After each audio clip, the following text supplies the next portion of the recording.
Good afternoon and welcome to today's webinar on supply chain optimization for accommodation providers in the hospitality industry.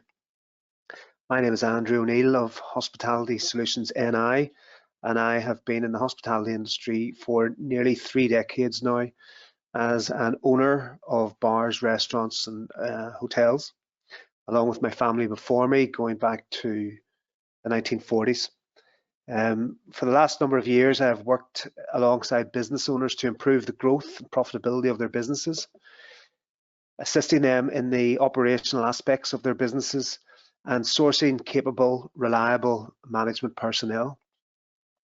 Today's webinar will explain the supply chain in our industry, its importance to our operations, and how to ensure that we optimize or improve every aspect of it where we can. This is primarily aimed towards smaller accommodation operators and operations who make up a large proportion of the industry and also a large proportion of today's attendees, and who might not have the resources to have a department or even a staff member dedicated to this area. We will touch on occupancy forecasting as well as operational supply chain optimization, as they are interdependent within any accommodation provider. We will not necessarily have time to go into any great detail, but hopefully you'll get an understanding of the correlation relationship between the two. Hopefully also after today, you'll take away some tips and advice on how to streamline your supply chain and ensure that everyone else within your operation plays their part. There will also be supplementary notes and useful takeaways from today's webinar. So if we could go on to the first slide, please. Within the hospitality industry, with the hospitality industry feeling the economic effects of the COVID-19 pandemic more than virtually every other sector, supply chain management is possibly more important now than ever before to this industry. The vast majority of the hospitality industry has sustained significant losses throughout this period, and to have a chance of returning to a position of profitability by the end of 2021, it is arguably more important now than even after the global financial collapse of 2007-2008 that companies maintain a sharp focus on their bottom line. Next slide, please. So first of all, what is a supply chain? Supply chain is a network between a company and its suppliers to produce and distribute a specific product to the final buyer. It consists of 6 major stages: demand planning, or for hotels, occupancy planning, which plays a part in demand planning, strategic sourcing, purchasing, logistics, receiving, and inventory management and payment. Next slide, please. And supply chain optimization, what is this? Well, this is simply the process of probing all aspects of the supply chain to deliver products and services to the customer at the lowest cost and highest profit with enhanced customer satisfaction. Next slide, please.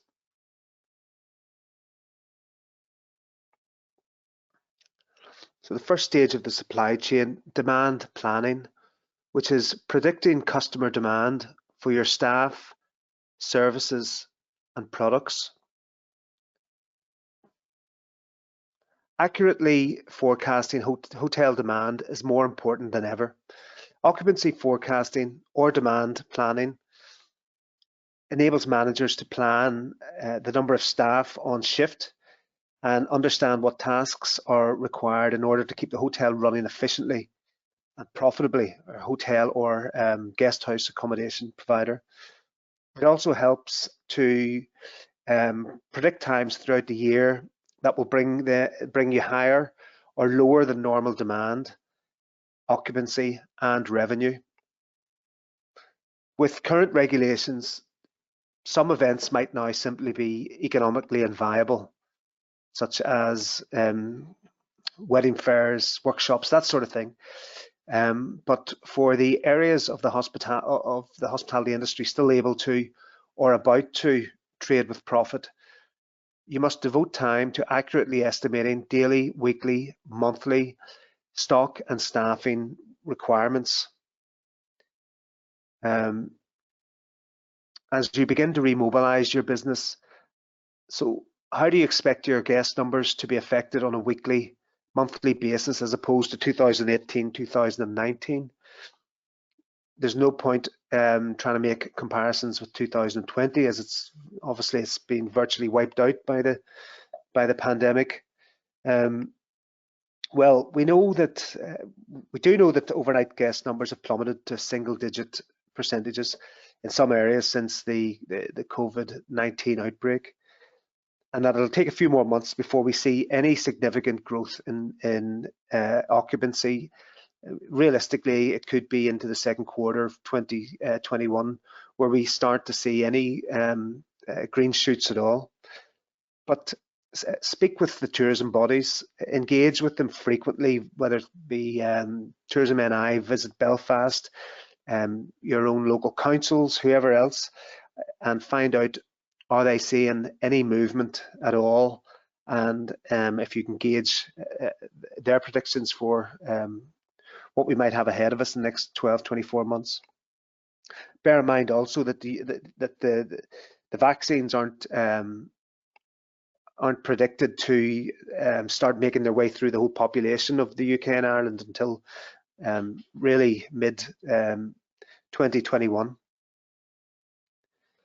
So in light of what we have going on at the minute and the state of flux that we're in, do you expect your guests to change their behaviours? It's an important part of demand planning. Obviously, we're watching everything that's going on here, and we're watching subtle changes in people's behaviour. So what behaviours might change as you begin to open up again? Might they prefer to eat in their rooms, in their bedrooms, as opposed to eating in your restaurant? If so, what implications has this to your business? Does it involve extra staff to cater to the in-room dining?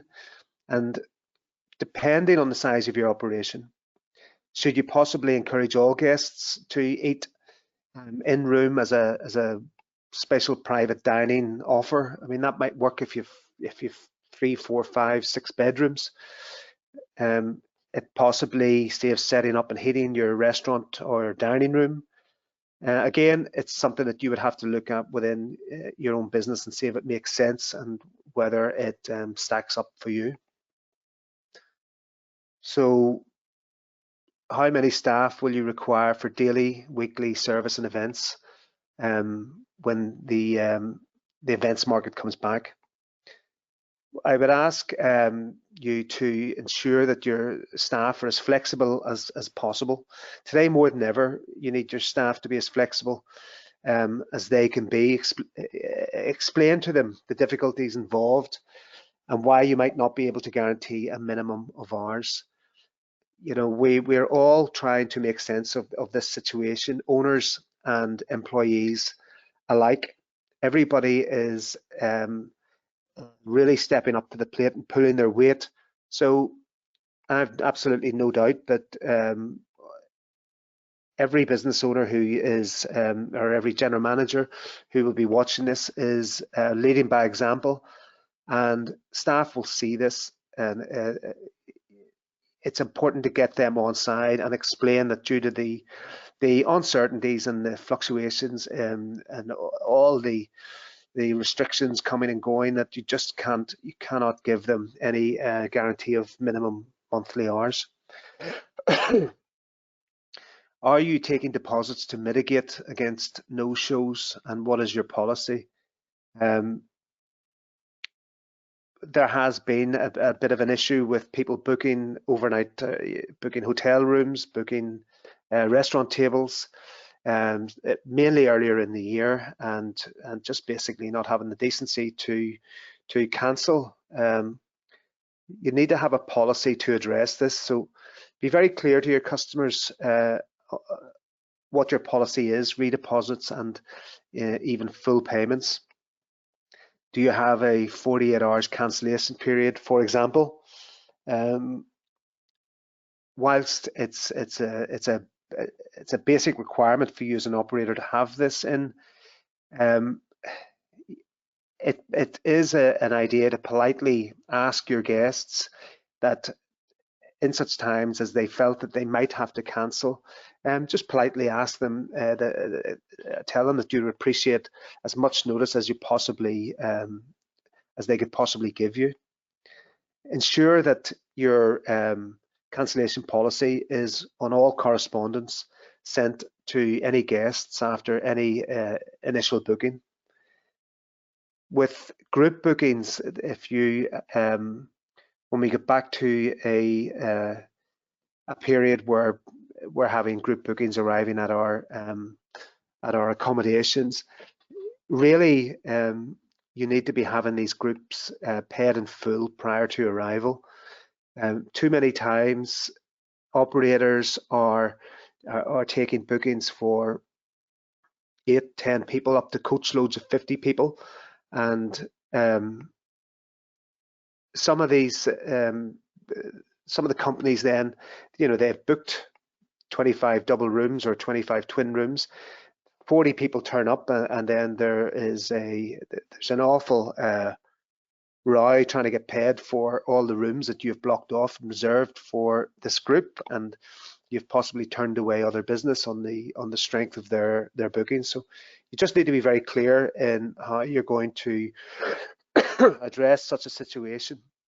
Clarity from the outset will prevent any subsequent disputes arising from this type of situation.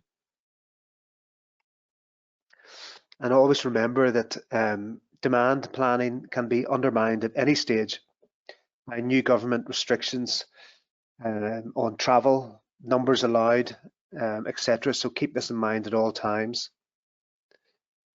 Next slide, please.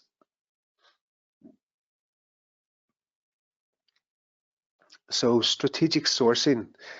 This is a procurement process that continuously improves and reevaluates the procurement activities of a business in order to reduce costs, improve margin and stability, and enhance customer satisfaction. So when I said earlier we would look to a little bit of occupancy planning, occupancy planning nearly sits alongside strategic sourcing, because what you're doing is you're in the case of overnight hotel guests, you are sourcing where you're going to get these guests from. So some advice in getting out there and finding business for your business. Make sure you're fully engaged with all the local tourism bodies as well as Tourism NI.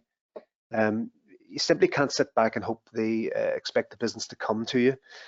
Are you regularly attending all the local trade body meetings, council meetings? They're obviously going to be best placed to keep you informed of all anticipated visitor numbers for the coming period. They will have information readily available to them before it will filter down to individual outlets.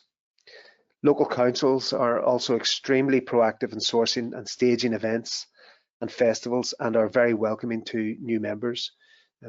Do you engage with them? If not, I would strongly recommend that you do, and really make yourself known and become a part of whatever's going on in your locality. Do you attend trade events designed to grow your business? Well, depending on the size of your business, these trade shows might enable you to meet new contacts. There's some of probably the biggest one obviously is meet the buyer. That won't apply to small operators or small operations, But depending on the size of your business, you go along to any of these trade shows, you're always going to have the opportunity of making new contacts. And I would say that the group tour operators, they don't only focus on large groups. They also have FIT, independent travellers to Northern Ireland. So it works for them as well. If you have something different about your business, a USP, the international tour operators are always looking for something just that little bit different. And so keep an eye on these trade events, and budget permitting, look at it and see, is this going to benefit my business? What events are planned in your locality over the next 12, 24 months? What are the local attractions around your business?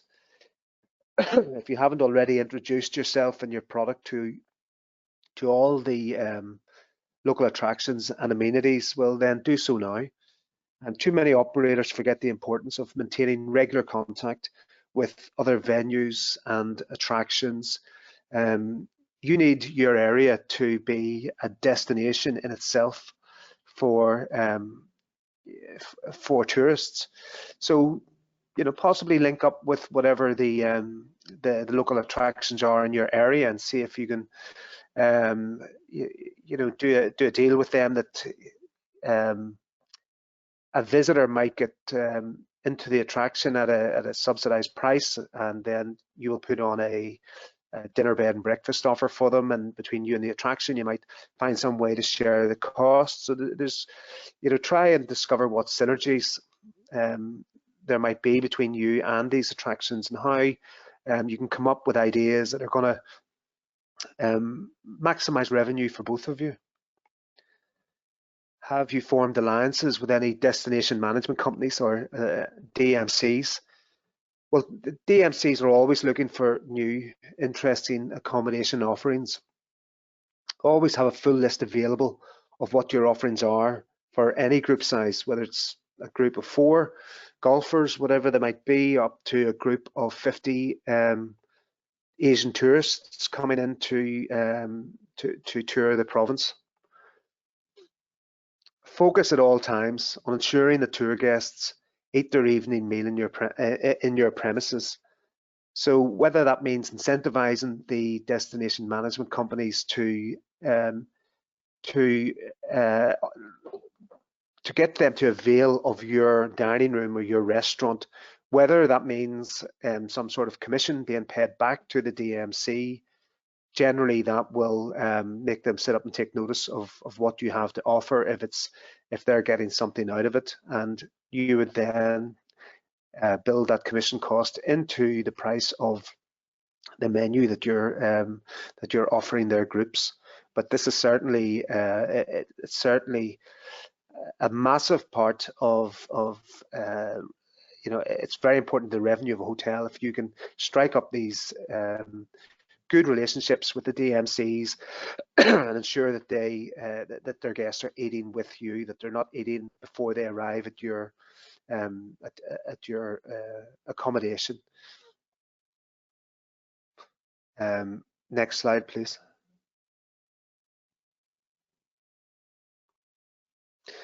And in sourcing the daily, weekly, monthly operational supplies for your business, you should be meeting with your suppliers regularly, especially now when supply chains are severely disrupted as a result of COVID, and they will be possibly even more disrupted as a result of the impending Brexit. We don't know what that is going to look like, but make time to meet with your supplier regularly to discuss and foresee any supply difficulties. This relationship with your supplier, obviously very important. They're an important stakeholder in your business, and the supplier and you want your business to be successful. Without customers like you, suppliers, they simply won't be in business. Why do you use a particular supplier? Might it be personal friend, local supplier, best price, guaranteed delivery slot, or reliability? That's a decision that you will make that is relevant to your own businesses, but just constantly monitor your supplier's performance. You know, also if you are if you've decided to use a local supplier because you're a small business and you really hang your hat on the fact that you shop local, you know, make sure this is marketed as well. If that is your the USP or selling point of your business, then that's something that you will pursue regardless, possibly of whether a larger supplier can come in and undercut your local delivery person. Are your suppliers having difficulties sourcing particular items, and are any increased delays? Well, obviously any delays will impact on your business, and you know the supply chain within your own business. If something keeps being missing from your deliveries, well, then that creates a problem with the offering that you are presenting to your customers and guests. So find out from your suppliers, what are they doing to mitigate against any shortages. Talk it through with them, and just be confident in yourself that that your suppliers do foresee, or well, they will be experiencing the issues anyway, but that they're ahead of the game, that they are looking down the road and seeing what difficulties they might be presented with in the future. Will they guarantee supply and quality of stock? Well, you will be using them because of the quality of stock. Suppliers are in the dark every bit as much as hospitality operators are. They will try to guarantee supply, but they're going to be hit with unforeseen problems, just like we all are. But it's in saying that, it's still extremely important to impress upon them that that you need a guaranteed supply, and that the quality of the produce or products that they're supplying to you has to be of a level that has been previously agreed and you've always enjoyed with them. So, and also, how will you, or are you addressing possible future sourcing issues as a result of COVID-19 and Brexit? Now might be the time to begin sourcing requirements from closer to home. There have been dire warnings about freight gridlock, for instance, at the English ports now. You know that there are issues there at the minute. We just simply don't know what's going to happen after Brexit. So, you know, it's possibly a good time now to start sourcing your requirements from suppliers that possibly don't need to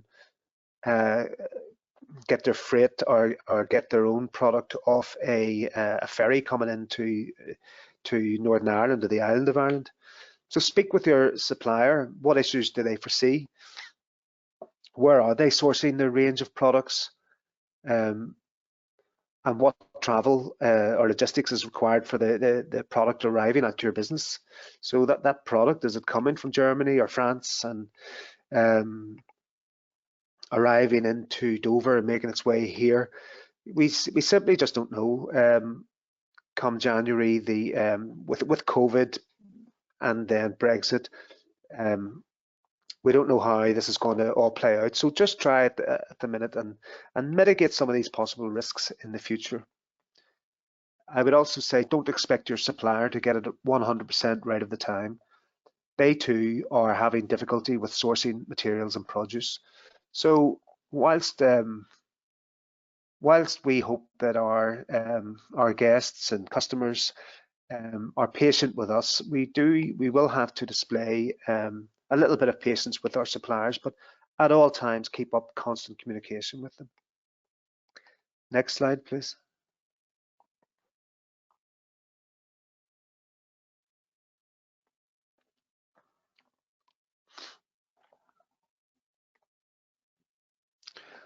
So purchasing, this is the process of acquiring materials, components and services from another firm. So what are your credit terms, and is this the optimum option for your business? Firstly, I would say revisit your credit terms with individual suppliers and ensure that these terms work optimally for your business. What way you pay? Are you paying via DD or by check, transfer when it's financially convenient for you to make a payment? And how is this working for you? If you're paying all your bills by DD, do all the DDs hit your account on the same day, or some mid-month, some month end? Have a look at this and just make sure that this is not being problematic to you, that your account is all over the place because all of a sudden you have huge payments going out when you mightn't possibly have had such a good week running up to that. So, you know, have a look and see, is there pressure on your account at any particular stage in the month? But I would say that probably that in light of what's happening at the minute, there's probably pressure on your account at all times of the month. But again, you're just trying to mitigate the difficulties. Has your supplier previously offered fixed term agreements on pricing for 3, 6 or 12 months? Will they renew an agreed fixed term pricing structure? Possibly this might not now be an option, but I would always say don't be afraid to ask. All I can say is no. Certainly ask, and if they do offer this fixed term pricing agreement, well then, you know, that's super. That allows you to plan ahead with a little bit of certainty on your one aspect of your outgoings. Some local suppliers have experienced up to a 95% decline in their own businesses, prompting them to demand cash on delivery or reduce credit terms to ease their own cash flows and to protect their own solvency. Do you have a policy on this? Again, just going back to, are you a shop local supporter? And is this part of your marketing? If so, you might want to support these businesses as best you can.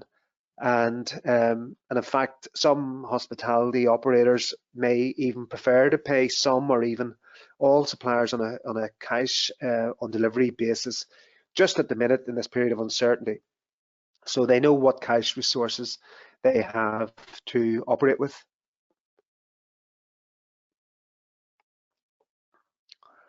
Ask your supplier how you can decrease cost or at least maintain current costs. Options might be increased delivery drop sizes or reduction in the frequency of deliveries.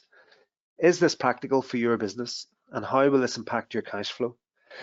Are you in a position to order larger drops firstly? You know, this must be weighed up against the possibility of this produce or products not being sold before you have paid for them. So that's very important that you don't find yourself in that situation. Do you have adequate storage facilities to manage less frequent deliveries? This is a very practical concern, and there's no point agreeing to less frequent deliveries if you don't have the facilities to accommodate this. Purchasing groups. Membership of a group can result in increased margin across all departments. Are you aware of any purchasing or brokering groups that you can join to achieve enhanced discounts on products and services? For example, your energy supplier, have you considered engaging an energy broker to investigate whether you might achieve lower costs? You know, we don't all get our electricity, for example, from the same supplier. There are a few different suppliers out there. You know, to engage a broker it'll generally not cost your business anything, as any fee would come out of energy savings, with you still receiving lower costs even after you've paid a fee. So if that's something that that you need, if you'd like a little bit of advice about, feel free to get in touch and I can walk you through that. Can you avail of industry association discounts? Are you a member of any trade association? Generally, they will have associate suppliers offering discount to members. For example, some of the insurance companies will give a discount on buildings insurance and contents insurance for members of some of the organisations here in the province. So have a look at that, weigh up the cost of membership of these trade associations with the potential savings that membership can introduce into your business. But certainly, you know, have a look and see, have a look at these associations and see what benefit it can be to you. Also, speak with your industry colleagues. And are you buying as competitively as your colleagues are? Well, if not, why not? You know, suppliers generally don't always want competitors to be speaking with each other, but certainly I would encourage you to just chat with your colleagues in the industry and run anything past them if you think there are better offers out there, or you can possibly help them.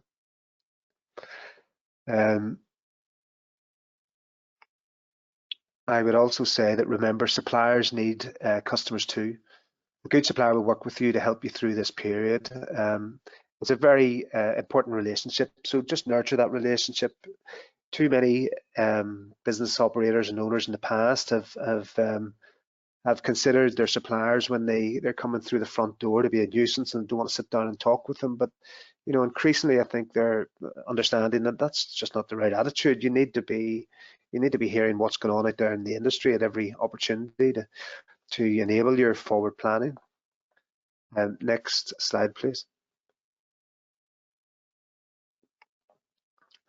Logistics.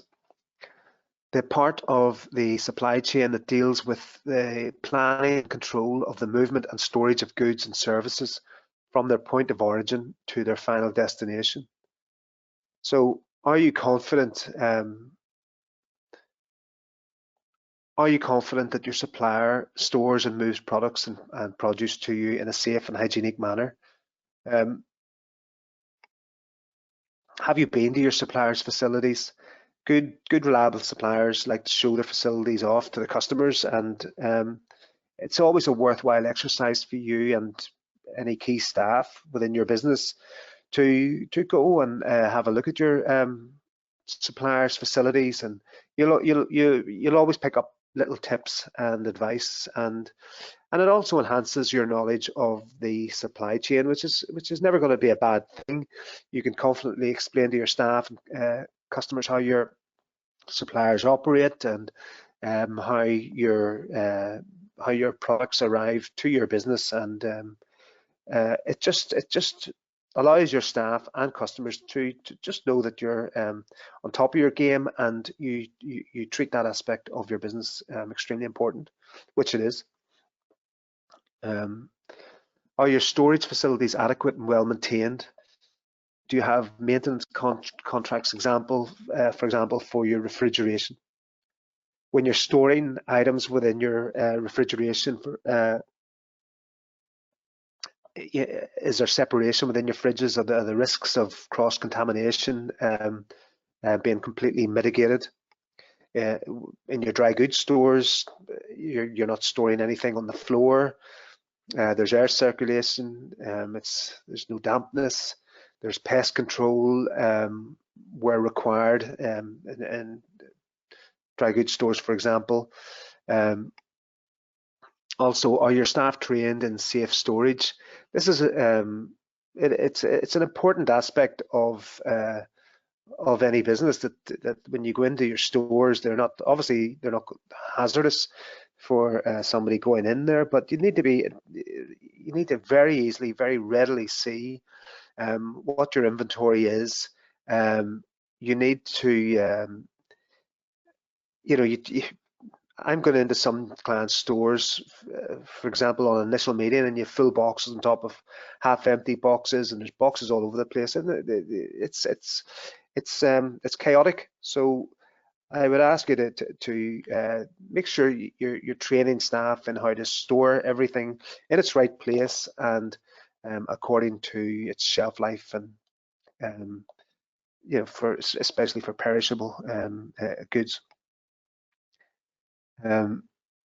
Is your storage area within easy reach for continuity of service? So if you're running out of something, whether it is housekeeping requirements, that the housekeeper isn't having to walk 5 minutes, 10 minutes away to pick up mini shampoos or whatever it is, or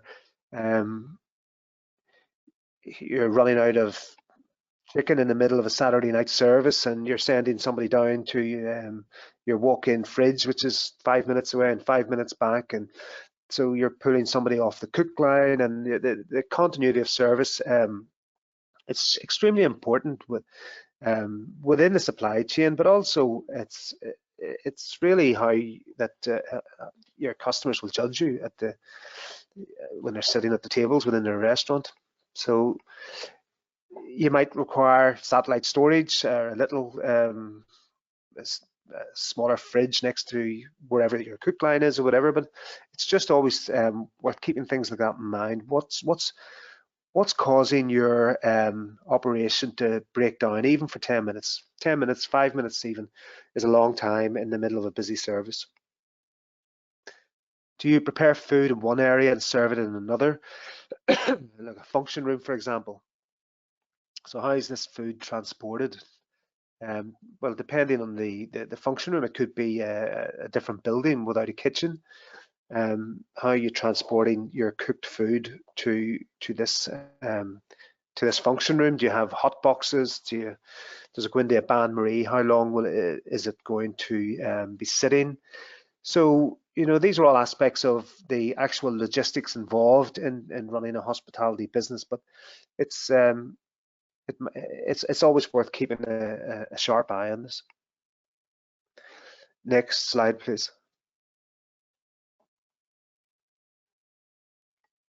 Receiving, taking delivery of ordered items. So what processes have you in place for receiving goods? Is there a particular person that takes deliveries? What are their responsibilities? Is it very clear within your organization for whoever's taking deliveries that this is what they do? So I would certainly take the time to train up staff in the right processes of in regard to receiving goods. First of all, you would match the delivery to the purchase order. If you if you produce purchase orders, I would strongly encourage you to do this, whether it's in duplicate or triplicate.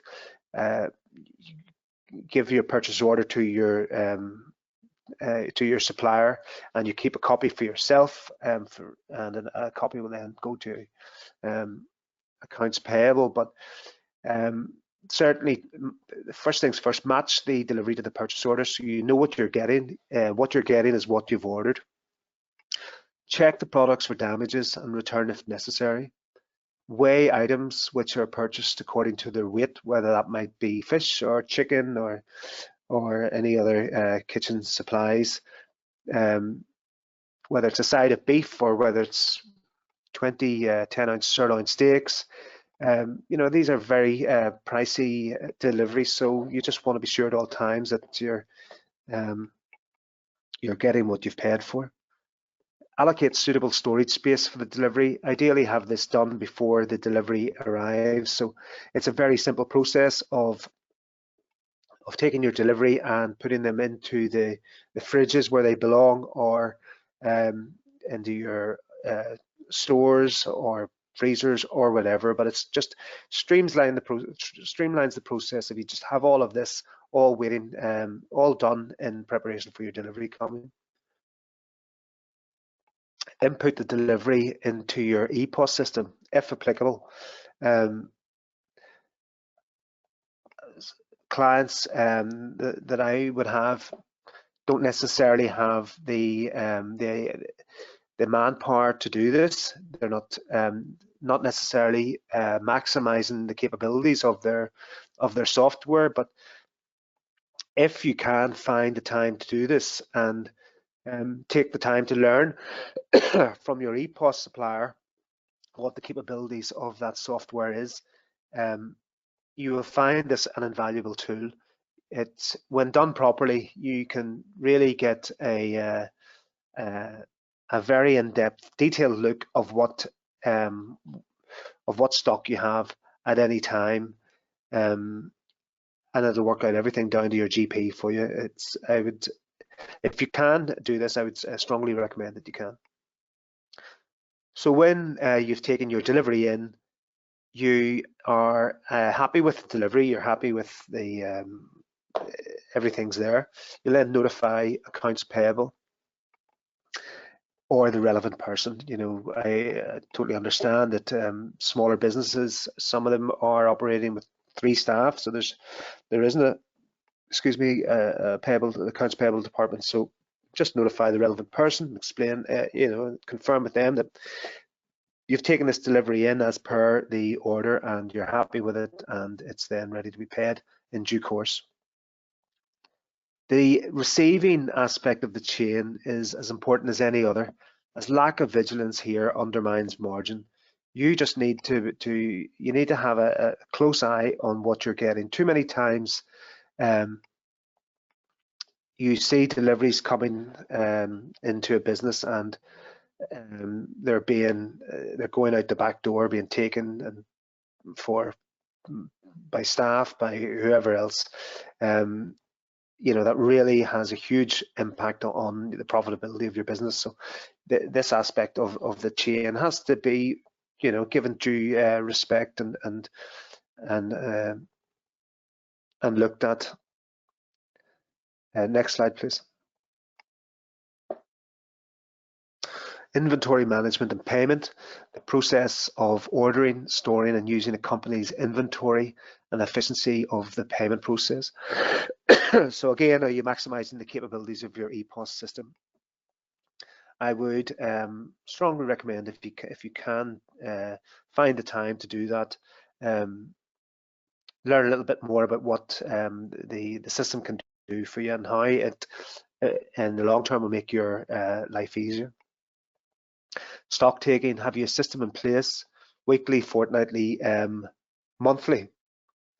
Is that done in-house or contracted out? You might just want to do it yourself if you're a small operation, but make sure it's done on a regular basis. It's also important for your employees to understand that there is a stock take in place, and it's regularly looked at, and discuss any stock takes with staff, and certainly make sure that everybody's aware that you're watching for any anomalies, irregularities that might affect GP. Stock rotation. Are you using stock, using produce according to shelf life? So, you'll be using your produce and your perishables, once they have 3 days of shelf life in them. That's when you focus your menu around using those aspects of your perishable stock. And you'll see good operators make great use of their specials boards, and some of the best operators around will sell out their specials board before they'll sell items off their a la carte menu. Is perishable stock being stored correctly to avoid waste? Well, are you storing it in the right containers that's going to keep its shelf life for the required time? Do you hold a certain amount of buffer stock or safety stock? Will this last until the next delivery, and how is this calculated? That's just a calculation, a simple calculation there.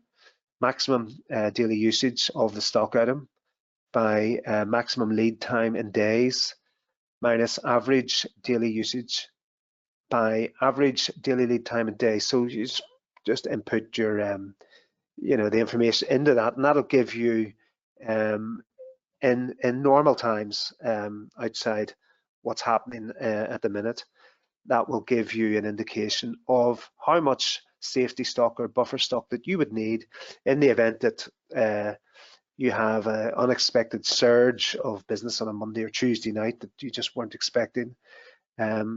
It's not always going to be right down to the last packet of bacon, but it's a worthwhile exercise, and just looking at this and applying that to your own business. Next slide, please. So payment. Have you a payment policy that includes clear instructions on payment of bills, which can be made available to suppliers upon request? It just clears up any grey areas that your supplier will know when you pay the bill. Do you pay it 3 days after receipt or 7 days after receipt, but try and stick with that policy. And are you adhering to your agreed payment terms? Prompt payment to suppliers will help your relationship with the suppliers, make suppliers keen to work with you, increase suppliers' confidence in you as a business partner, enable you to negotiate better deals, help you to avoid late payment interest charges, especially with your energy suppliers and any of your big suppliers like that. And prompt payment to suppliers signals sound financial well-being, which is always good. It's always good to have a good, sound relationship with your suppliers. They're confident in you, they're confident in your business, and they're confident that they're not going to be out of pocket, that that they can confidently supply their products to you. Next, please. Next slide, please. So, what are the challenges in the supply chain management? Well, very clearly, COVID-19 is a major challenge right across the industry, UK and Ireland, and all over the world. We have travel restrictions that come and go. Social distancing. We have the issue of social distancing, which obviously impacts hugely our capacities. We have now received some good news that a vaccine is being is going to be adopted by the NHS, but again, we're unsure about the availability of the vaccine and when it's going to be rolled out through the population. So that's an issue. It's that that's just more uncertainty, and the unpredictability of future trends. People, have they got out of the way of going out to bars, restaurants, and hotels? Personally, I don't believe that. I think we'll come back stronger than ever post-vaccine. But there is a lot of uncertainty at the minute. Another challenge is Brexit, which is due to come in the next lot of weeks. So there is an enormous degree of uncertainty over that, and we're getting next to no information on what to expect. Multi-departmental ordering on a micro level is a problem. Purchasing should be centralized. One person should be trying to do the purchasing on behalf of your organization, your operation. And different people are ordering for their departments. You can get overlaps, and it just becomes messy when more than one person is ordering from the same supplier at any one time. Uniformity of quality of produce in the future. That might be a challenge. Again, we'll just have to wait and see how Brexit affects us here, and we know certainly what some of the repercussions of COVID-19 are. Human error is always going to be a problem within the supply chain management. That